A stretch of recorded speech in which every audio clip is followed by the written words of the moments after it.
Šioje pamokoje aprašysime, išmoksime dirbti su tabuliatoriais. 11 užduotys.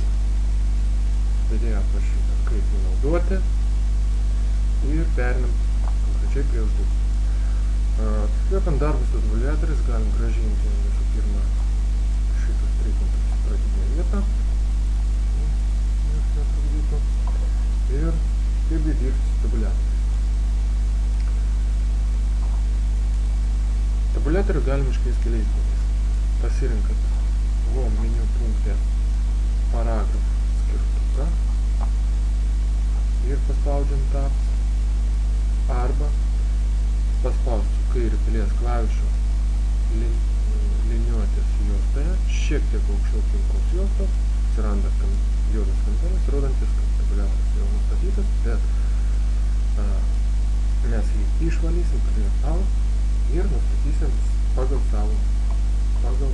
nurodytus reikalavimus. Reiškia, paspaudant Tab klavišą pirmą kartą žymeklis turi atsirasti ties 2 cm ir rašyti pagal kairį kraštą tą tekstą. Antrą kartą spaudžiant Tab klavišą turi atsirasti punktyrinė linija ir rašyti tekstą sucentruotai, ir trečią kartą išlygiuoti pagal dešinį kraštą bei turi atsirasti ištisinė linija. Tai nustatom pirmą žingsnį. Šioje srityje nustatom žingsnį. 2 iš kairės linijos jokios neturi. 7 centre punktyrė. Prašau. 13 išdėti lygiuoti pagal dešinę pusę ir ištisinį linija. Paspaudžiam OK. Atkreipkite dėmesį, kad atsirado 3 ženkleliai, kurie nurodo, kurioje vietoje sustos tabuliatorius. Pirmą kartą paspaudžiam mygtuką Tab klaviatūrą ir rašom saldainį. Vėl spaudžiam mygtuką Tab, rašom kodą. Ir spaudžiam trečią kartą mygtuką Tab, rašom kainą. Paspaudžiam Enter, vėl spaudžiam mygtuką Tab. Šie ženklai rodo, kad čia buvo spaustas mygtukas Tab. Rašom manija, vėl Tab, kodo, vėl mygtukas Tab. Rašom .0.0 Enter, Tab, Tab, Tab.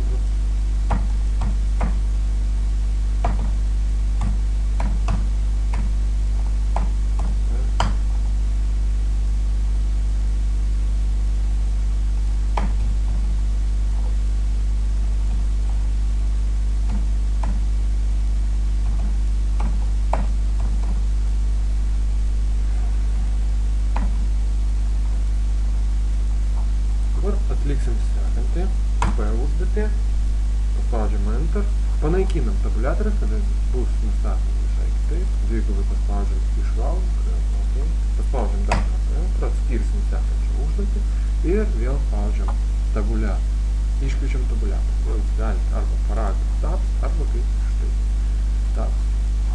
Ir nurodom pirmą žingsnį. Pagal užduotį pas mus ties 1 cm 5 reiškia 1.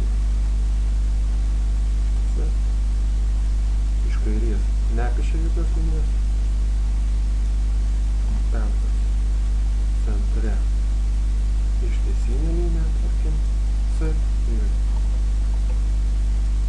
trečias žingsnis ties 100 cm ir punktyrinė. Iš dešinės ištiesime punktyrinė linija C. Tikrinam dar, ar tai centre ištiesinė, čia left, non, spaudžiam, nustatysim dar kartą ir spaudžiam OK. Spaudžiam mygtuką Tab, rašom nei, Tab,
Enter, išvalom mūsų tabuliatorius. Toliau mums netrukdys, spaudžiam Clear Out, jeigu norim jis išvalyti. Dar spaudžiam Enter, sakydami sekančią lūdą. Ir C punkte reikia nukopijuoti prieš tai esantį tekstą ir pabandyti rankiniu būdu pakoreguoti tabuliatorių. Reiškia, pažymim mūsų tekstą, Ctrl+C, Ctrl+V. Jei pirmą eilutę įsiklijavo tokiu būdu, tai šiuo atveju trūksta tab paspaudimo. Pastatom žymeklį prieš raidę ir paspaudžiam tab. Sugrąžinam į reikalingą vietą, pažymim mūsų 4 eilutės ir bandom patraukti tabuliatorius šiek tiek toliau arba arčiau pagal jūsų poreikį. Traukiant tabuliatorius reikia atkreipti dėmesį, kad jei jūs šiek tiek nukrypsit nuo liniuotės, jis bus panaikintas. Ctrl+Z ir bandom nenukrypti nuo liniuotės. Taip, toliau pas mus yra tabuliatorius nuimtas, mes galim atlikinėti sekančias užduotis.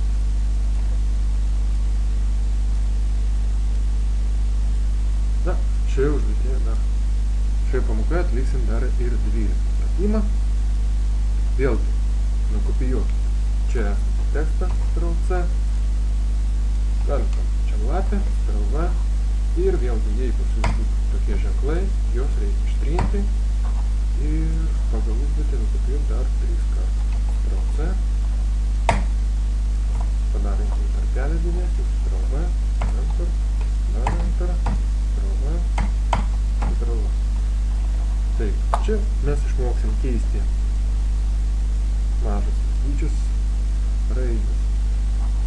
Pasirinkam šias 2 eilutės ir padarysim, kad visas raidės taptų didžiuosios. Skyrelį meniu punktą Home skirtukę Font pasirinkam šį mygtuką Change Case ir pasirinkam visas dydis. Toliau pagal užduotį pakeisti kiekvieno naujo žodžio pirmą raidę taptų didžiuoji. Pažymim šias 2 eilutės ir pakeičiam į Capitalist Each Word. Ir C punkte pakeičiam visas raidės mažų. Pažymim šį tekstą ir pakeičiam į mažų. O, šito nereikia. Dėkui už dėmesį.